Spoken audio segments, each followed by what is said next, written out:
premoniciones cuando la norma climática lo justifica todo, los conflictos del agua que presenta hoy, y es un gran divulgador de temas científicos. Pero es que no es un divulgador, sino que es un científico. Un geógrafo, o sea, divulga lo que conoce. Es muy distinto de otros divulgadores. En 2015 recibió el Premio Medio Ambiente Aragón por su labor docente, didáctica y divulgadora. Y habla muy bien, es muy ameno y es un gran amigo. Presenta hoy este libro que cuando yo me enteré que lo presentaba en otro lugar, se me adelantó. Y entonces dije, Javier, lo tienes que presentar ante nosotros. Entonces yo ya he cogido mi ejemplar que me ha dedicado y lo he dejado aquí para que no se lo lleve nadie. Muy bien, muchas gracias. Gracias. Pues nada, muchas gracias por la invitación. La verdad es que es un placer estar de nuevo aquí. En este caso no vamos a hablar de cambio climático, pero vamos a hablar de un tema también que yo creo que es enormemente interesante, que es el agua y cómo el agua se va convirtiendo cada vez más en un recurso estratégico, lo cual no quiere decir que siempre haya conflicto, pero sí que es un recurso estratégico por las razones que vamos a ir descubriendo en la charla, porque no solamente vamos a presentar el libro, también voy a hablar de las guerras del agua y del agua como recurso estratégico, ¿de acuerdo? Bien, voy a empezar por esto, una afirmación que seguro que la han escuchado 1000 veces. El agua es un bien indispensable y escaso. ¿A qué la han escuchado muchas veces? Según mogollón de veces, ¿verdad? Bueno, pues vamos a desentrañar qué hay de verdad en esto, si es que es una verdad completa o es una verdad a medias. Y vamos a empezar por la primera parte. El agua es indispensable, la necesitamos para el consumo humano y para la higiene, que tiene una repercusión directa en la vida y la salud, para el regadío, que tiene una repercusión directa en la producción de alimentos, para la industria, repercusión directa en la producción de todo tipo de bienes de consumo, porque todos los bienes de consumo necesitan agua, todo, desde la camisa que llevan ustedes puesta hasta la silla en la que están sentados, todo está hecho con agua. Y, lógicamente, también es indispensable para la producción de energía eléctrica en centrales térmicas, nucleares, hidroeléctricas, etcétera, etcétera, lo cual pues, tiene una repercusión en la autosuficiencia energética, la disminución de la dependencia de hidrocarburos, etcétera. Con lo cual es evidente que el agua es un bien indispensable. Y vamos a ver si realmente es un bien escaso. Y entonces para eso vamos a ir a los datos, ¿de acuerdo? Es muy difícil evaluar la cantidad de agua que hay en el planeta porque hay diferentes criterios. Entonces, yo he elegido, digamos, en esto sí que hay acuerdo más o menos, que en el planeta hay más o menos 35, un poquito más de 35 millones de kilómetros cúbicos de agua, que se reparte más o menos así. Un 2,5% es agua dulce, que se reparte en glaciares y superficies heladas, los glaciares, nuestros amigos glaciares, ¿verdad, Luis? Que estamos estudiando desde hace tiempo algunos glaciares del Pirineo. La atmósfera, el agua tiene 3 estados, sólido, líquido y gaseoso, el agua subterránea, los ríos y los lagos. ¿Por qué he puesto en negrita agua subterránea, ríos y lagos? Pues porque es el agua que el ser humano tiene más fácil, el acceso más fácil, el acceso más sencillo. Para satisfacer las necesidades que hemos visto anteriormente, pues normalmente utilizamos el agua de los ríos, el agua de los lagos o las aguas subterráneas. Por eso lo he destacado. Son parte de ese 2,5%. En total hay unos 880.000 kilómetros cúbicos de agua dulce, pero en ríos, lagos y aguas subterráneas, que es lo que tenemos más a mano, hay unos 200.000 kilómetros cúbicos. Yo aquí he encontrado cifras distintas, pero he cogido, digamos, la cifra más baja, para ser un poco racanos, por decirlo así, en el sentido de decir, bueno, pues vamos a pensar que hay relativamente poca agua, porque hay algunas otras cifras que lo subían a 350.000 kilómetros cúbicos. Yo me he quedado con esa cifra, 200.000 kilómetros cúbicos en ríos, lagos y aguas subterráneas. Recordemos que un kilómetro cúbico son 1.000 millones de metros cúbicos y un metro cúbico son 1.000 litros. Y ahora la pregunta es evidente, ¿esto es poco o mucho? Pues depende de las necesidades. Si esto es más que las necesidades del ser humano, podemos decir que el agua es un bien abundante. Si es menos que las necesidades del ser humano, podemos decir que el agua es un bien escaso. Es tan simple como si ustedes tienen 1.000 euros en el bolsillo y necesitan comprarse un coche, no tienen ni para empezar. Pero si tienen 1.000 euros en el bolsillo y necesitan comprarse un jersey, pues les sobra. Pues con el agua ocurre lo mismo. Pues vamos a relacionar ahora el agua disponible de forma fácil con lo que el ser humano utiliza. Y para eso he ido a los datos de Naciones Unidas. Estos son las extracciones de agua para todos los usos. La línea roja es todos los usos sumados, proyectado hasta el año 2020, que lo podemos proyectar un poco más hasta el año 2030, de forma que más o menos en el año 2030 se calcula que la demanda de agua para todos los usos sumados estará en unos 5.500 kilómetros cúbicos al año. Por lo tanto, estamos hablando de un recurso con una disponibilidad fácil de unos 200.000 kilómetros cúbicos, con una demanda total de unos 5.500 kilómetros cúbicos. La respuesta es sencilla. ¿El agua es escasa o es abundante en relación con la demanda del ser humano? Evidentemente es un recurso abundante. Y entonces, vamos a ver si es un recurso abundante. Estamos hablando a nivel global, lógicamente a nivel planetario, ¿de acuerdo? Es un recurso claramente abundante. Entonces, estamos hablando de un recurso imprescindible con una disponibilidad de unos 200.000 kilómetros cúbicos, con una demanda total planetaria en el año 2025 de aproximadamente 6.000 kilómetros cúbicos, lo cual no es escaso, es un recurso abundante. A lo mejor, y además tenemos que hacer una aclaración sobre el agua. Seguro que han oído 1000 veces que la energía no desaparece, solo se transforma.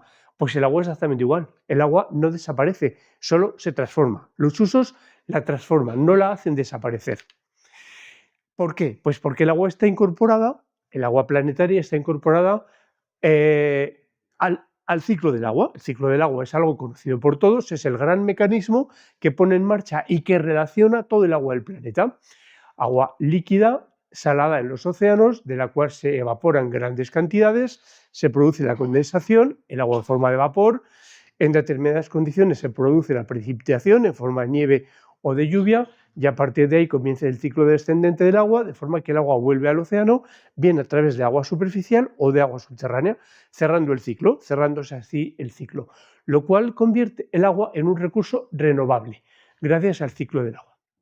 Por lo tanto, el agua es un bien abundante, renovable pero finito y, sobre todo, insustituible. Yo creo que ese sería un poco el resumen de lo que estamos viendo. Un bien abundante, renovable pero finito y, sobre todo, insustituible, renovable gracias al ciclo del agua. Por lo tanto, después de esto, ¿tiene sentido hablar de crisis del agua, escasez, inseguridad hídrica, conflictos por el agua, problemas de abastecimiento? Pues la respuesta es, evidentemente, sí. Tiene sentido hablar de todo esto. Y la razón para explicar por qué tiene sentido hablar de todo esto es lo que me movió a escribir el libro. Entonces, los objetivos que buscaba al escribir el libro son los siguientes: pues recoger algunos aspectos más significativos del agua, que está presente en todos los aspectos de nuestra vida, señalar pues cuáles son las funciones más importantes del agua en la naturaleza, en los ecosistemas fluviales, su dinámica, mostrar con datos si el agua es un recurso escaso o abundante, ya hemos visto con datos que es un recurso abundante, señalar la intensa relación con actividades socioeconómicas, señalar la investigar las razones de la crisis del agua, porque como les comentaba, todo esto tiene sentido, La respuesta a esto es sí, tiene sentido. Entonces, hay que buscar las razones de las crisis del agua en diferentes zonas del planeta. Destacar las diferencias estrategias que tienen los estados para satisfacer las demandas. Todo esto, estos objetivos están relacionados con que sea un recurso cada vez más estratégico, como iremos viendo. Identificar cuáles son las áreas geográficas con mayores tensiones por el recurso hídrico, poner ejemplos de cooperación internacional, que también los hay, y reflexionar sobre el futuro del agua en el mundo. Algunas reflexiones personales, lógicamente. Bueno, pues ya hemos dicho que sí, todas esas cuestiones, crisis del agua, escasez, etcétera, la respuesta es sí. ¿Por qué? Pues porque se trata de un recurso con una distribución irregular. Esa es la clave. La clave no es la escasez, es la irregularidad. Una irregularidad tanto espacial como temporal. Espacial porque hay zonas muy lluviosas y zonas muy secas en el planeta. Y temporal porque casi todos los climas del mundo, entre ellos el nuestro, tienen periodos de abundancia y periodos de escasez. Y de hecho, bueno, pues aquí tenemos un ejemplo. Esto es una fotografía de un lugar muy lluvioso en el planeta. Es la cara sur del Himalaya, en el Nepal. Aquí llegan los monzones y llueve muchísimo. Y aquí tenemos la otra cara de la moneda, el desierto del Perú. El desierto costero del Perú, cerca de la frontera con Chile, que es uno de los lugares más secos del mundo. Las precipitaciones entre un lugar y otro no tienen absolutamente nada que ver.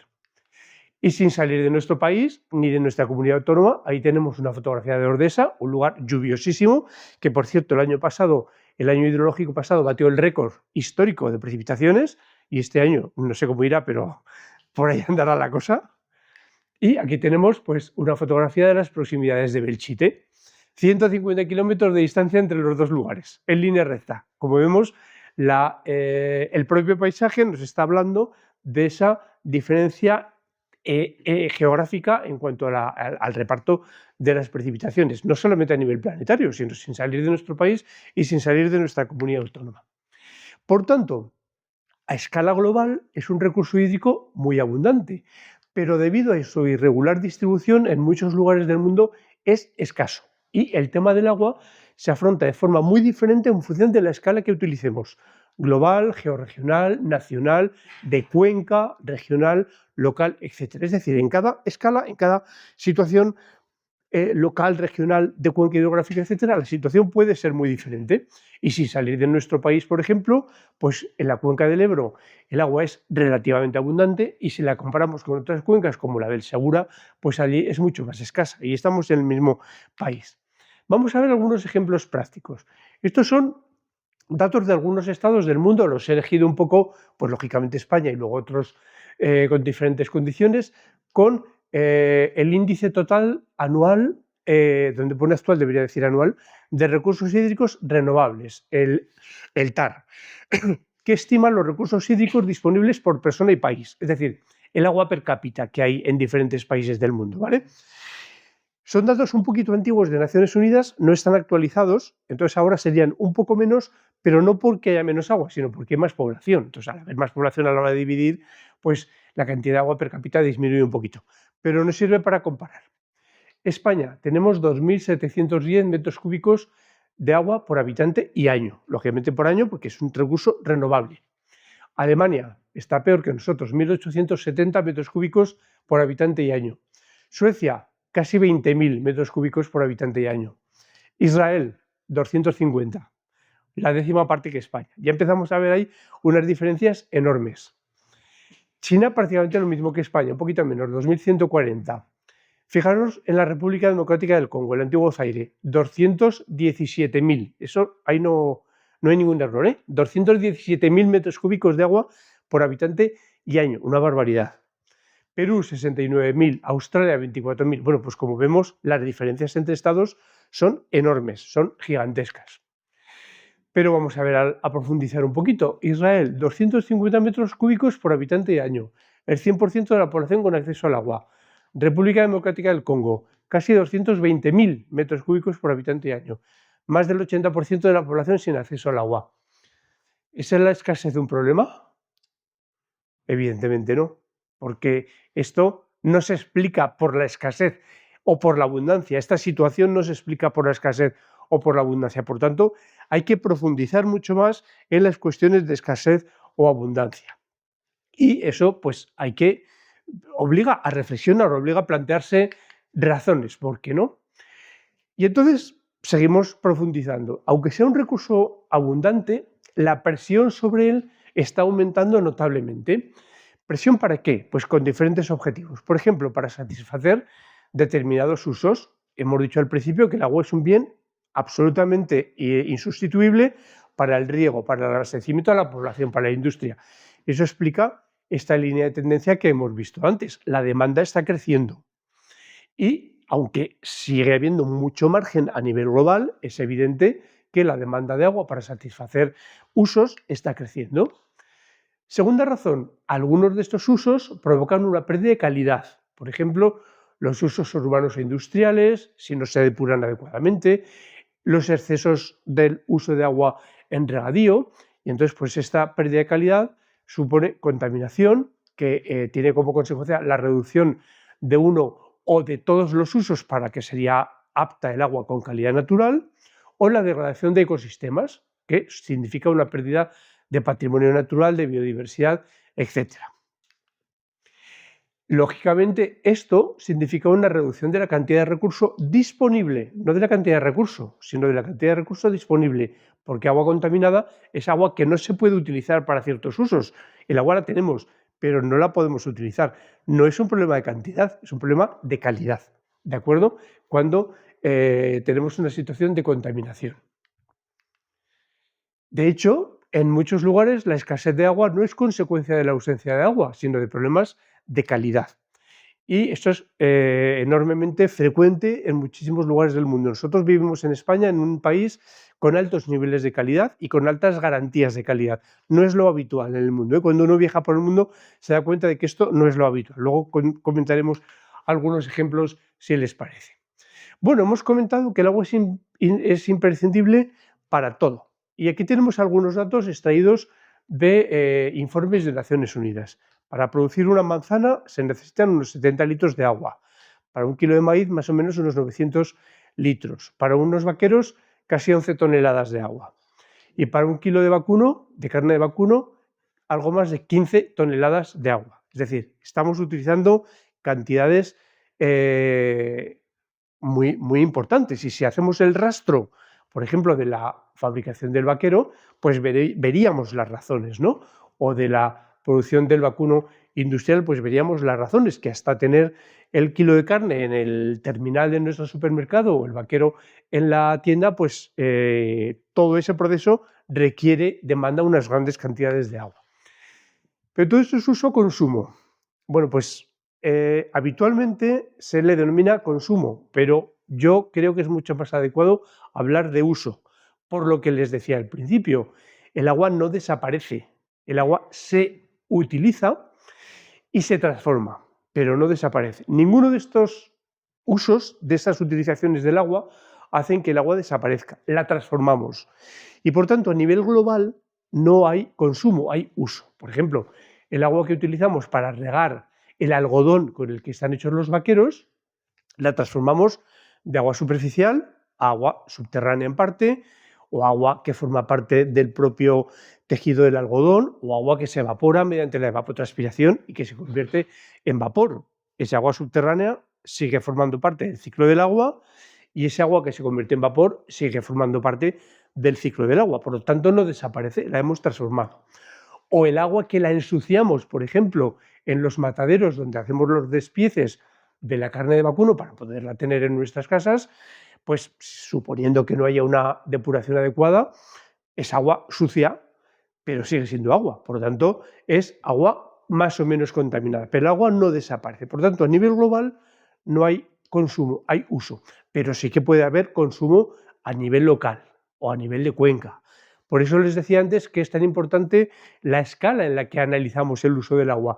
Porque si tenemos, pues qué sé, una gran plantación de algodón para los vaqueros en una determinada cuenca que regamos con agua y dejamos el río seco y aguas abajo les hemos dejado sin agua, en esa cuenca sí que ha habido consumo. ¿Me explico? Porque hemos dejado a los habitantes, regantes o demandantes de aguas abajo, sin agua. Por tanto, a esa escala sí que ha habido consumo, pero a escala global no. Por lo tanto, insisto, es muy importante analizar la utilización del agua en función de la escala. Bueno, pues hecha esta reflexión que hablamos de uso o consumo dependiendo de la escala, porque los medios de comunicación habitualmente hablan de consumo. Y bueno, pues ya sabemos que con frecuencia los medios de comunicación no usan los términos con rigor. Son a veces un poco faltos de rigor, ¿de acuerdo? Bueno, pues a escala global hay usos, no hay consumos, y a otras escalas menores sí que podemos y debemos distinguir entre usos consultivos y usos no consultivos. Usos consultivos son los que suponen una disminución temporal o espacial del recurso hídrico y usos no consultivos son los que no suponen dicha disminución. Y esta es una diferenciación clásica que en todas las gestiones de agua, en las confederaciones hidrográficas, en los institutos de gestión, pues lógicamente hacen esta división que es lógica a escala local o a escala de cuenca. Bueno, por lo tanto, estamos hablando de un recurso imprescindible, abundante pero finito, con una distribución irregular, que sufre una creciente presión para satisfacer las crecientes demandas de la población y de la economía, en un contexto de crecimiento económico y de crecimiento de la población, lo cual redunda en una menor disponibilidad de agua por habitante de forma creciente. Y eso hace que haya aumentado la sensación de inseguridad en el abastecimiento del agua. Y eso es una realidad, es una sensación psicológica que cada vez hay más inseguridad en cuanto al abastecimiento del agua, y estoy hablando en muchos lugares del mundo. Y esta situación explica que cada vez se esté convirtiendo más en un recurso estratégico.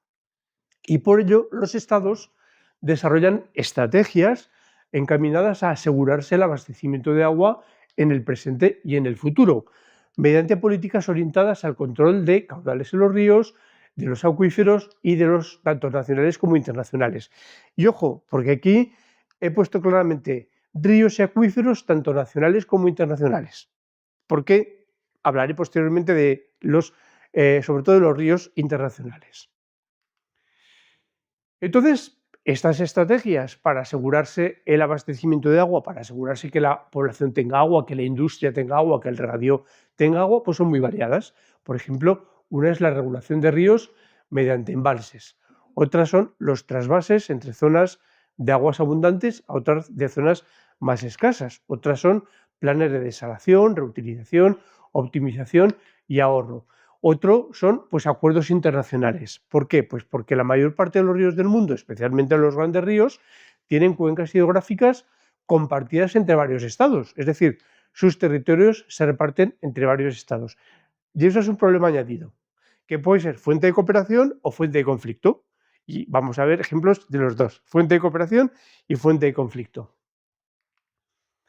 Por ejemplo, en España, pues España ha sido un país tradicionalmente regulador de sus ríos. Es un país que para asegurar esas crecientes demandas de agua, pues ha optado fundamentalmente, aunque no exclusivamente, por construir embalses y por regular los ríos. De hecho, muchos de nuestros ríos están regulados, algunos ya en cabecera, ¿no? Este es el río Escarra, regulado, afluente del Gallego, regulado ya en cabecera en el Valle de Tena. El Ebro, por ejemplo, es otro río que también está regulado ya desde cabecera, por medio del embalse del Ebro. Y bueno, pues España, que es un país tradicionalmente constructor de embalses, aunque no solamente ha utilizado esa estrategia, también hay otras, ¿vale? Pero fundamentalmente ha optado por eso. China, por ejemplo, además de construir grandes embalses, la presa de las Tres Gargantas, conocida por todos, y ahora mismo está construyendo un gran embalse aquí, en este río, en el Brahmaputra, justo antes de que entre en territorio indio, que va a dejar pequeña la presa de las Tres Gargantas, la va a dejar pequeña. Es un macroproyecto impresionante. Bueno, pues China ha optado por los grandes proyectos hidráulicos y también por los grandes trasvases. De hecho, esas líneas rojas que tienen ahí son trasvases del sur al norte. En China llueve más en el sur y llueve mucho menos en el norte, y las grandes demandas de agua están sobre todo en esta zona, de forma que ese país pues, ha optado por grandes trasvases sur-norte. De hecho, yo he estado hace poco en China, volví de China hace 15 días y allí todo es grande, allí todo es enorme, y me encontré, por ejemplo, que en Shanghái y en Pekín, que son las dos ciudades que visité, el agua del grifo no se puede beber, no es potable. Estamos hablando de que Shanghái tiene 26 millones de habitantes y Pekín 20 millones de habitantes. Bueno, pues el agua del grifo no se puede beber, hay que beber agua mineral. Es decir, que esa calidad garantizada y asegurada que tenemos en España, ni siquiera en países de un nivel de desarrollo importante como China, no la tienen. No digamos nada en Nepal. Yo hace años estuve en Nepal haciendo montaña y ahí lo primero que te dicen es que el agua del grifo ni la pruebes, porque puedes coger de todo. Entonces, eso es una situación muy habitual en muchos países del mundo, que hay agua, pero que ciertos usos están limitados por problemas de calidad. ¿Que dónde está? La presa de las Tres Gargantas está más o menos por aquí, en el río Yangtze-Kiang, que es este. El río Yangtze-Kiang viene de aquí, de la zona del Tíbet, tiene este recorrido, y la presa de las Tres Gargantas está más o menos en esa zona, aproximadamente por ahí. Ahora, actualmente es la más grande del mundo, pero ya les decía que aquí se está construyendo una que la va a dejar pequeña. Para que se hagan una idea, la presa de las Tres Gargantas ha supuesto el desplazamiento masivo obligatorio, de 1.200.000 personas. Es decir, como si toda la población de Aragón forzosamente se tuviera que desplazar a otro sitio porque van a hacer un gran embalse. O sea, estamos hablando de unas escalas absolutamente impresionantes. Bueno, pues China, como les comento, ha optado por esa estrategia de grandes obras hidráulicas y grandes trasvases. Cuando hablamos de un trasvase en China, no se piensen en el trasvase Tajo Segura. Estamos hablando de trasvases a una escala enorme. Israel, por ejemplo, pues es un país que tiene bastante escasez de agua, como hemos visto antes, y ha optado sobre todo por desaladoras, grandes desaladoras. Es un país que solo tiene un río permanente, que es el Jordán, que además lo comparte con Jordania, y que tiene costa. Entonces, pues Israel ha optado fundamentalmente por desaladoras y por otros sistemas de reutilización, además, muy adecuados, ¿no? Que funcionan muy bien. Rusia, por ejemplo, bueno, Rusia es muy compleja, es muy grande y es muy variada, pero ha hecho una cosa un poco curiosa, que le ha puesto un poco a nivel anecdótico, que es que ha construido desaladoras móviles en barcos movidos por energía nuclear. Entonces, la cantidad de agua que desalan es pequeña, pero lo he puesto un poco pues, como anécdota, ¿no? Porque son barcos móviles que se pueden ir de un sitio a otro, desalan el agua del mar con energía nuclear y son pues eso, transportables de un lugar a otro. Pero es anecdótico, meramente anecdótico. Bueno, y hemos dicho que otra forma de gestionar el agua adecuadamente en las cuencas compartidas son los acuerdos internacionales. ¿Por qué? Pues porque la mayor parte de los ríos del mundo, especialmente los grandes, tienen cuencas hidrográficas compartidas, es decir, sus territorios se reparten entre varios estados. Todas las cuencas que tienen ahí en azul, perdón, en colores, azul, morado, amarillo, morado, oscuro, verde, etcétera, son cuencas compartidas entre 2 o más estados. Entre ellas, la del Ebro. La cuenca del Ebro es una cuenca compartida, es una cuenca internacional, entre 3 estados, entre España, entre Andorra y Francia, porque las cabeceras de los ríos, el Irati y el Segre, están en Francia. Y además, casi toda Andorra está en la cuenca del Ebro. Y como ven, pues cantidad de cuencas hidrográficas en el mundo están compartidas, de hecho casi todas.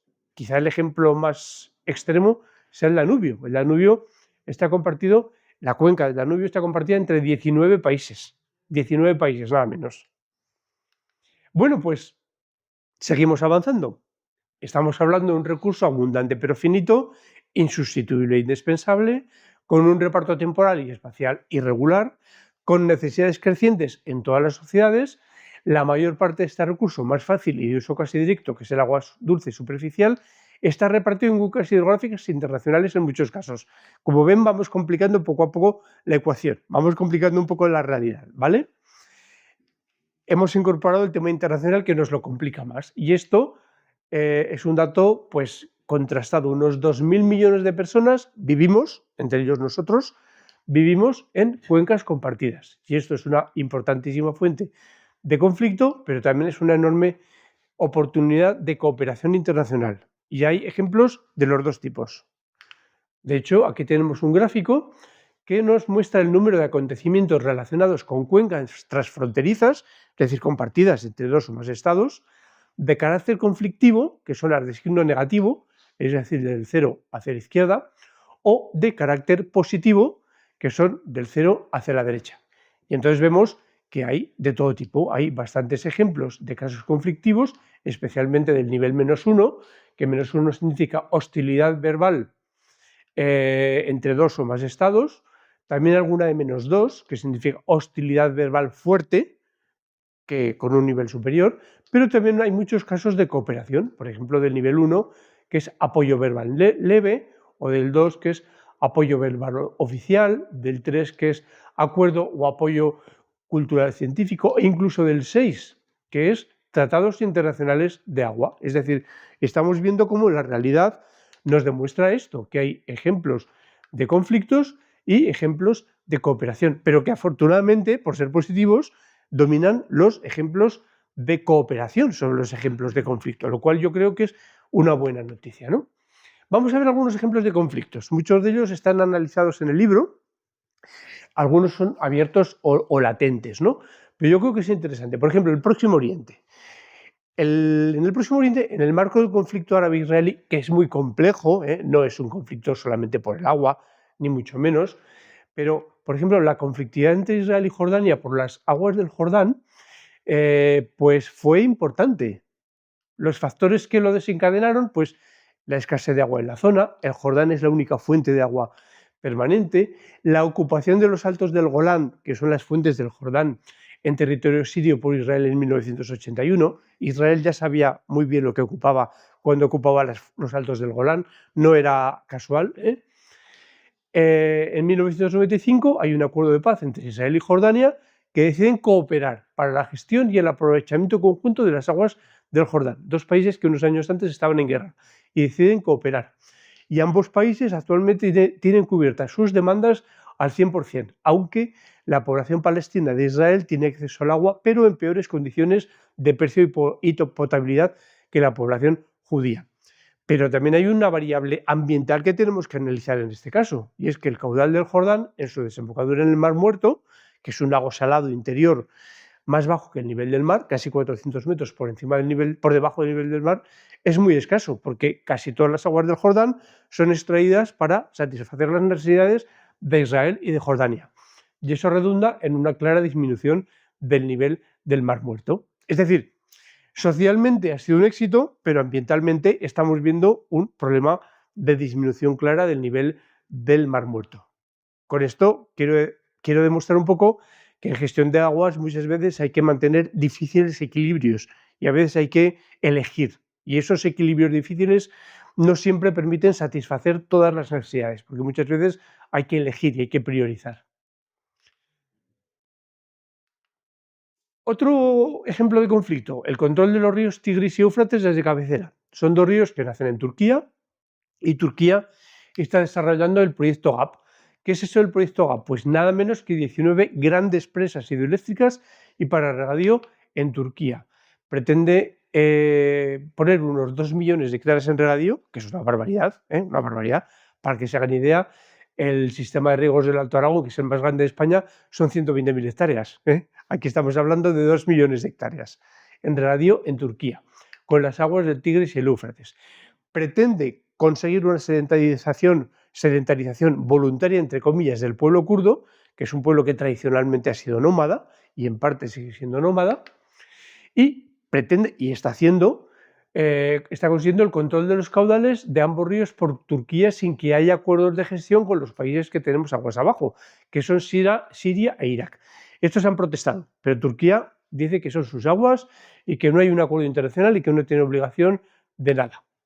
Según Turquía, la disminución de los caudales en el Tigris y el Éufrates es por el cambio climático, que sirve para todo. Como ven, el cambio climático sirve para todo. Poner 2 millones de hectáreas en regadío, según los turcos, no tiene nada que ver con la disminución del caudal, que tiene la culpa el cambio climático. Y esa es la zona afectada, en la zona en la que se está desarrollando el proyecto GAP, con esos 2 millones de hectáreas puestas en regadío, con la utilización de las aguas de esos dos ríos y, lógicamente, con las afecciones a los países aguas abajo, Siria, que lo tenemos aquí, e Irak, que lo tenemos aquí. Otro ejemplo, pues los proyectos hidroeléctricos en los tramos altos y medio del río Mekong. En este caso estamos en el sureste de Asia. En esta zona, China está construyendo numerosos proyectos hidroeléctricos en el tramo alto del Mekong, y el resto de los países, porque el Mekong nace en China, nace en la parte del Tíbet, y el resto de los países, especialmente Laos, está haciendo lo mismo, con intención de vender electricidad en China. China se está se ha convertido ya en un gran demandante de energía eléctrica. Yo ya les digo, he vuelto hace 15 días de China y he vuelto impresionado por la demanda de electricidad que hay para todo. Impresionante, allí todo es eléctrico, todo es eléctrico. Y entonces, pues China está demandando electricidad, los países de los alrededores están viendo el negocio, y entre ellos Laos, que es un país bastante pobre, de interior y bastante pobre, pues de, bueno, esta es la mía, yo tengo agua, empiezo a construir presas y se las vendo la electricidad a China. En el Mekong no hay acuerdo internacional, se están produciendo fuertes alteraciones en las comunidades pesqueras y en los ecosistemas del Mekong, que está sufriendo mucho, y el gran perjudicado es Vietnam, el país en el cual está el delta del Mekong, que está empezando a tener problemas por desalinización, de disminución de los sedimentos, de disminución de los caudales, etcétera, etcétera. Esa es la zona. Este es el recorrido del Mekong, esos son los proyectos hidroeléctricos que hay en proyecto o en construcción hasta la desembocadura del río Mekong en Vietnam, que, como les comentaba, es el país de momento más perjudicado, porque también Camboya está construyendo centrales hidroeléctricas y el Mekong es un río muy caudaloso, muy caudaloso. Y bueno, pues Vietnam ha protestado, pero no hay acuerdo internacional y por lo tanto no hay obligación de nada. Cada país hace lo que quiere. Sí.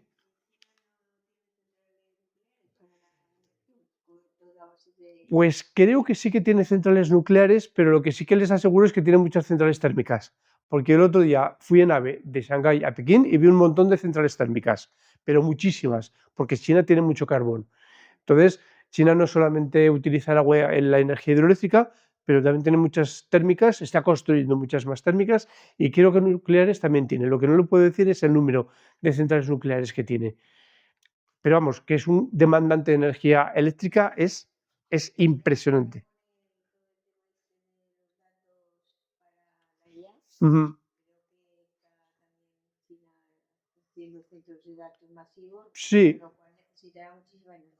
Sí, sí, como sí, porque es que allí está, es que en China está todo automatizado, está todo digitalizado. Entonces, pues la demanda de energía eléctrica para todo es enorme. ¿Eh? Bueno, seguimos.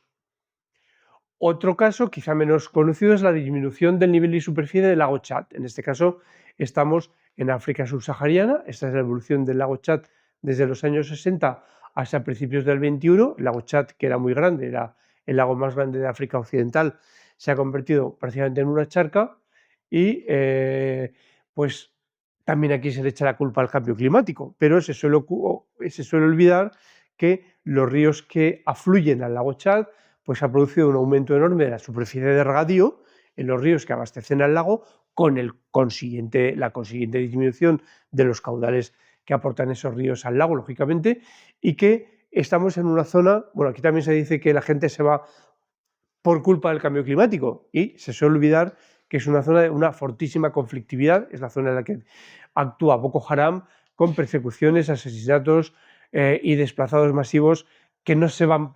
Sí. ¿Qué tipo de regadío? Y sobre todo, yo creo que es sobre todo regadío por inundación.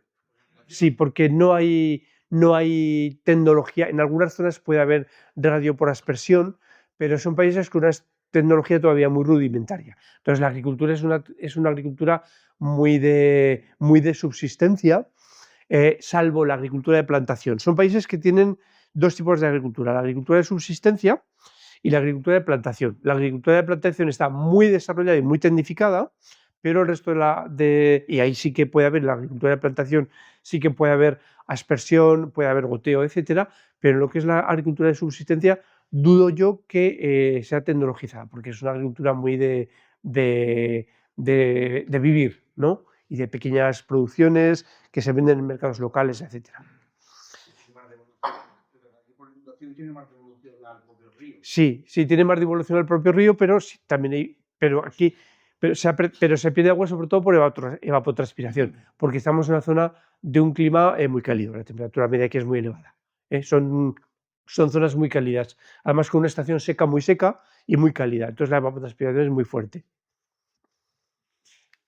Bueno, pues y otro caso quizá más conocido que el del lago Chad es la disminución del nivel y de la superficie del mar de Aral. El mar de Aral está aquí, en la zona de Asia Central, y aquí pues tenemos que remontarnos a los años 80. En los años 80, la entonces Unión Soviética pone en marcha grandes proyectos de regadío con aguas de los ríos Amurdaria y Sirdaria, que son los dos que aportan agua al mar de Aral, y se llegan a poner en regadío unos 7 millones de hectáreas con infraestructuras muy poco eficientes, con canales que pierden agua, escasos sistemas de ahorro, prácticamente ningún sistema de ahorro, y el resultado es que la disminución del nivel del mar de Aral es muy rápida, con enormes consecuencias económicas y de salud pública, porque el mar de Aral ahora ya no es un lago, es un desierto de sal. Ya no existe el mar de Aral, salvo una pequeña zona en el norte que se queda conservada. ¿Qué pasa con la independencia de las repúblicas de Asia Central?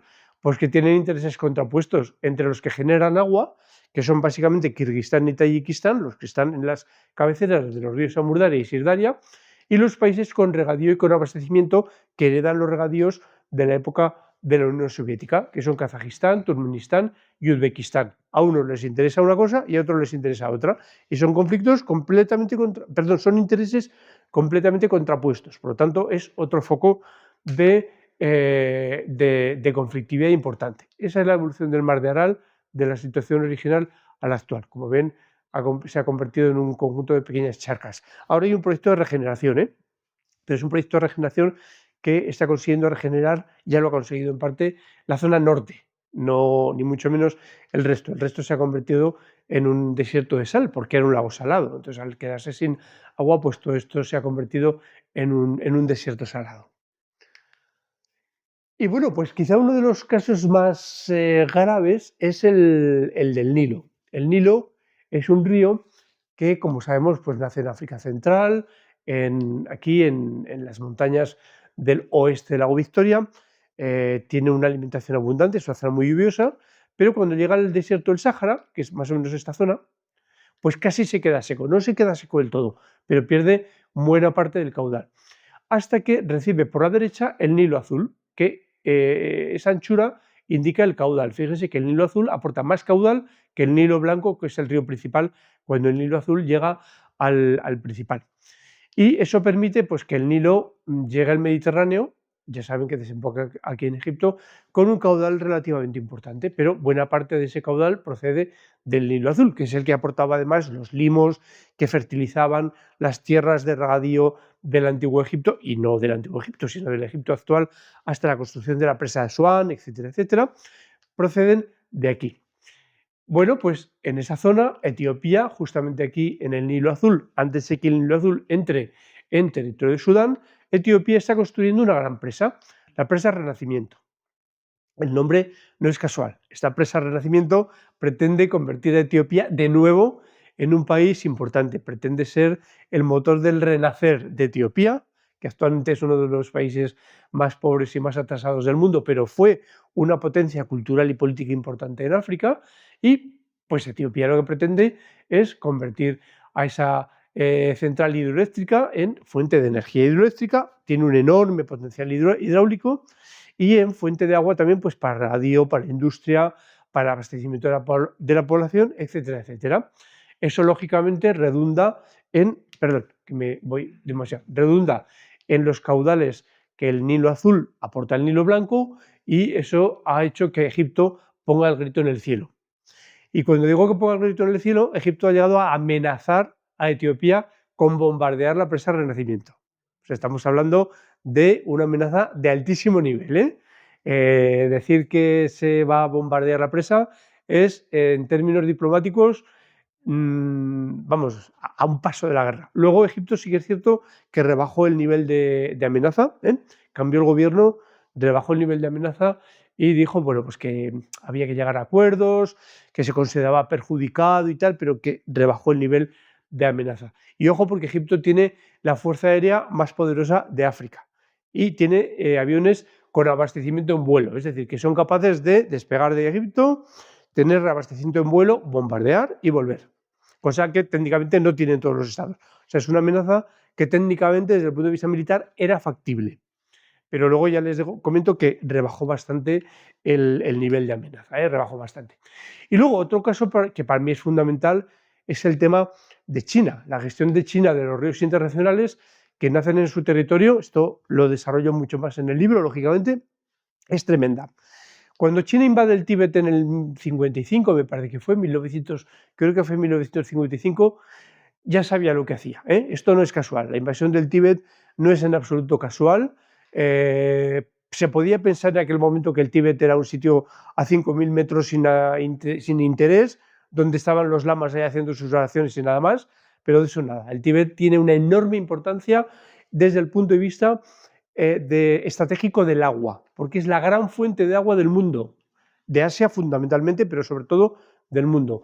En el Tíbet nacen un montón de ríos, algunos exclusivamente chinos, por ejemplo el Huangho, que es este, o el Yangtze-Kiang, del que hablábamos antes, que es donde está la presa de las Tres Garantas, pero otros compartidos, el Indo, el Brahmaputra, el Salween, el Irrawaddy, el Mekong, que hemos nombrado antes, todos ellos nacen en el Tíbet. Y aquí, pues, acuerdos un protectorado de construya presas centrales hidroeléctrico para venderle energía eléctrica. Estos que tenemos aquí, China está haciendo lo que le interesa a él sin acuerdos internacionales. Las protestas de los países de aguas abajo, ha protestado la India, ha protestado Bangladesh, ha protestado Vietnam, no sirven de nada, porque ya les digo que China está utilizando lo que se llama una hidrodominancia, una clarísima hidrodominancia en esta región. Y bueno, pues otros casos de conflictividad creciente que los analizo también en el libro, la conflictividad en el Sahel, por ejemplo, la guerra de Darfur. ¿Le suena la guerra de Darfur? ¿A cuántos de aquí le suena la guerra de Darfur? Uno a una persona. Bueno, la guerra de Darfur ha sido un conflicto terrible que se calcula que ha causado unas 100.000 bajas, ha protestado Vietnam, no sirven de nada, porque ya les digo que China está utilizando lo que se llama una hidrodominancia, una clarísima hidrodominancia en esta región. Y bueno, pues otros casos de conflictividad creciente que los analizo también en el libro, la conflictividad en el Sahel, por ejemplo, la guerra de Darfur. ¿Le suena la guerra de Darfur? ¿A cuántos de aquí le suena la guerra de Darfur? Uno a una persona. Bueno, la guerra de Darfur ha sido un conflicto terrible que se calcula que ha causado unas 100.000 bajas y unos 200.000 desplazados, y para algunos analistas es la primera guerra que se ha originado por temas directamente relacionados con el agua, según algunos. Una guerra terrible. Darfur es una región de Sudán, en la zona oeste de Sudán. Bueno, pues directamente relacionada por el agua para algunos analistas, y en cualquier caso la variable agua es importante. Por ejemplo, pues la tensión por acuíferos compartidos en el norte de África, el acuífero del Sáhara Occidental, que comparten Argelia, Libia y Túnez, o el acuífero de Nubia, que comparten Sudán, Egipto y Chad. Porque lo mismo que hemos hablado antes de que hay cuencas internacionales, también hay acuíferos internacionales. Y esos son grandes acuíferos en una zona de agua superficial muy escasa, como es el desierto del Sahara, que lógicamente pues son elementos muy deseados para el aprovechamiento de las aguas por estos estados. Y ya hay tensiones, pues por ejemplo, entre Libia y Túnez, porque Libia está utilizando de forma masiva las aguas del acuífero del Sáhara Occidental, y Túnez le ha acusado de que queda perjudicado por la utilización de Libia. Y también hay ejemplos de colaboración, por ejemplo, la cuenca del Danubio, es un ejemplo magnífico. 18, creo que son 19 estados en realidad, con distintas fases de implementación de la Directiva Marco del Agua, porque unos son Unión Europea y otros no, en la cuenca del Danubio, que han colaborado en la creación de la Comisión Internacional para la Protección del Danubio. 19 estados que se han puesto de acuerdo para gestionar un río. La cuenca del Río de la Plata y el acuífero Guaraní, aquí también 5 estados se han puesto de acuerdo para gestionar, en este caso, aguas subterráneas y superficiales de forma conjunta. Son Argentina, Uruguay, Brasil, Paraguay y Bolivia, que son los que comparten el acuífero Guaraní en la zona del Río de la Plata. La colaboración en el lago Peipsi a mí me parece muy interesante. Fíjense qué países: Estonia y Rusia, países que se odian, países que están enfrentados por todo. Estonia, Unión Europea y OTAN, Rusia por Rusia. Bueno, pues a pesar de sus diferencias, han superado sus diferencias. Estonia, al ser Unión Europea, tiene que implementar la Directiva Marco del Agua y Rusia no. Y ambos han elaborado un programa conjunto para la gestión del lago Peipsi, que está a mitad, es un lago dividido, mitad estonio y mitad ruso. Y han avanzado en la gestión integrada de los recursos hídricos, es decir, han sido capaces de apartar sus diferencias. Y otro ejemplo que nos afecta a nosotros, lógicamente, es el convenio de Albufeira entre España y Portugal. El convenio de Albufeira, porque España y Portugal comparten 5 ríos, nada menos. Compartimos el Miño, el Limia, el Duero, el Tajo y el Guadiana. Son 5 cuencas compartidas entre los dos estados, y tenemos el convenio de Albufeira desde los años 50, que es revisado, renovado con cierta regularidad, que funciona razonablemente bien y que es un buen acuerdo en líneas generales, ¿no?, entre los dos estados ibéricos. Y bueno, vamos terminando ya, para no alargarnos más de la cuenta y también que haya tiempo pues, para preguntas, comentarios, etc. Estamos viendo que la cantidad de agua presente en el planeta es más que suficiente para satisfacer las necesidades de todos sus habitantes a nivel global, que es un recurso finito, pero que las presiones son crecientes a medida que las naciones aumentan su nivel de desarrollo para satisfacer diferentes necesidades. A medida que las naciones se van desarrollando, que es algo legítimo, pues las demandas de agua son mayores, más para industria, más para regadío, más para ocio, más para abastecimiento urbano y de más calidad. Y lógicamente, pues eso hace que las presiones sean crecientes. Es insustituible, ya lo hemos visto, para la vida, la salud, la seguridad alimentaria y muchas actividades.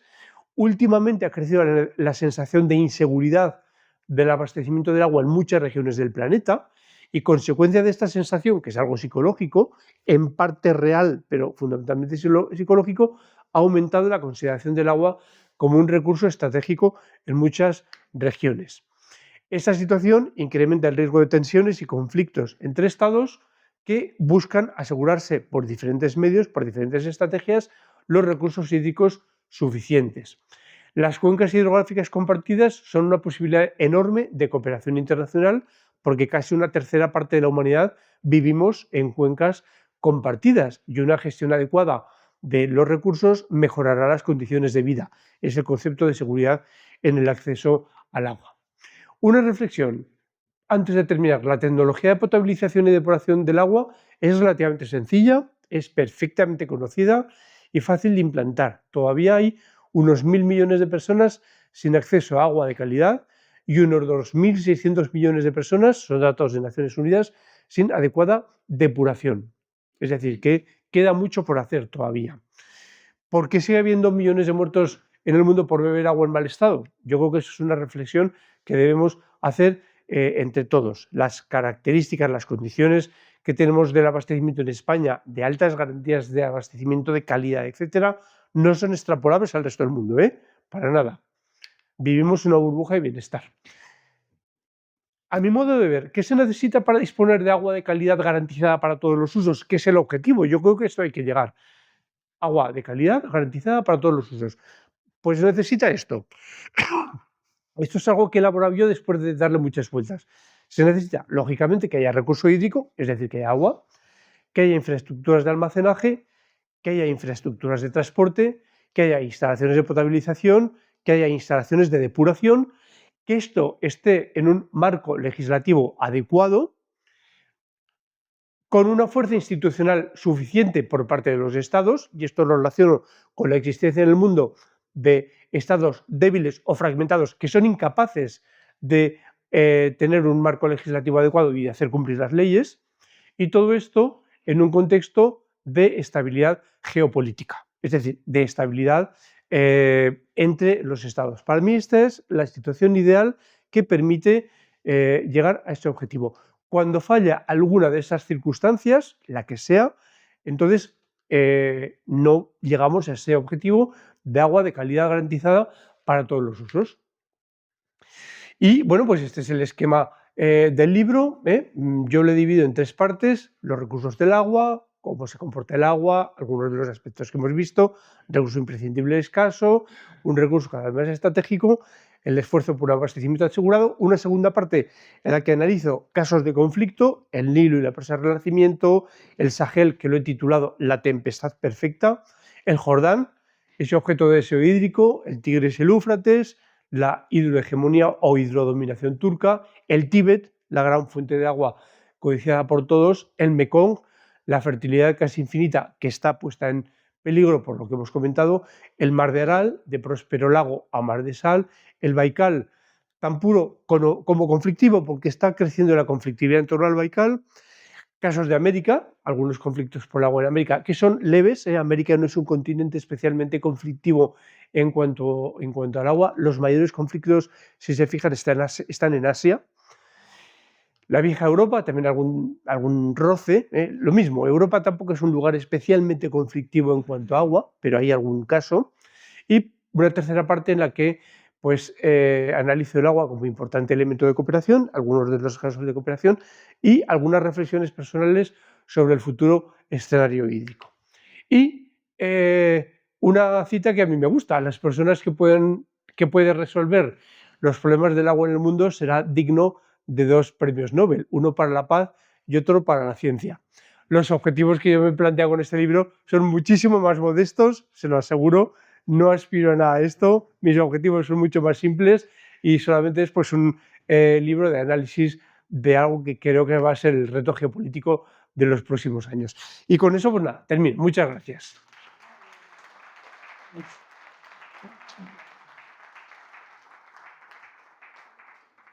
¿Tenemos tiempo para hacer alguna pregunta y alguna? Sí, muy bien.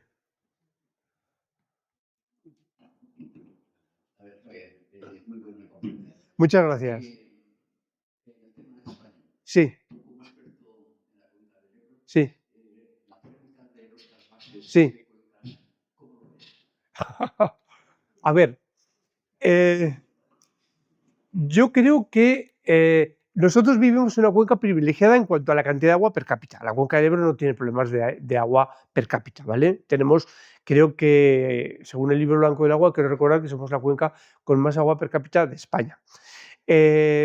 Los trasvases son siempre polémicos, por una razón, porque siempre generan territorios perjudicados y territorios beneficiados. El territorio perjudicado normalmente es el cedente de agua y el territorio beneficiado, lógicamente, el receptor de agua. Por lo tanto, yo soy partidario de intentar gestionar el agua exclusivamente con unidad de cuenca. Pero, es decir, sin trasvases, con unidad de cuenca. Pero esa unidad de cuenca en el Ebro ya está rota, porque aquí ya tenemos trasvases importantes que están extrayendo agua del Ebro a Bilbao, por ejemplo. Bilbao en buena medida se abastece de agua de la cuenca del Ebro a través de los embalses de Ulibarri y Urrunaga, y el trasvase a Tarragona, el llamado mini trasvase, que eso de mini se puede poner entre comillas. Entonces, la unidad de cuenca está rota. Yo no soy partidario de multiplicar los trasvases, salvo en casos de extrema necesidad. Ahora bien, si hay que hacer un trasvase, la cuenca cedente tiene perfecto derecho a pedir compensaciones. Es decir, se puede llegar a un acuerdo en el sentido de decir, bueno, pues estoy hablando de cuenca, porque el agua no es ni de Aragón ni de La Rioja ni de Navarra, es la cuenca del Ebro. Entonces, si hay una adhesión porque el Estado decide, es una política de Estado y por tanto esa decisión la tiene que tomar el Estado. Si el Estado decide hacer un trasvase, la cuenca del Ebro tiene, en mi opinión, tiene perfecto derecho de pedir compensaciones. Entonces, en esas condiciones se puede negociar. Entonces, no obstante, también tengo que decir que el tema de los trasvases dentro del tema del agua no es especialmente grave. Ya digo que para mí el modelo es el de unidad de cuenca, es el modelo ideal, aunque la cuenca del Ebro está roto. Que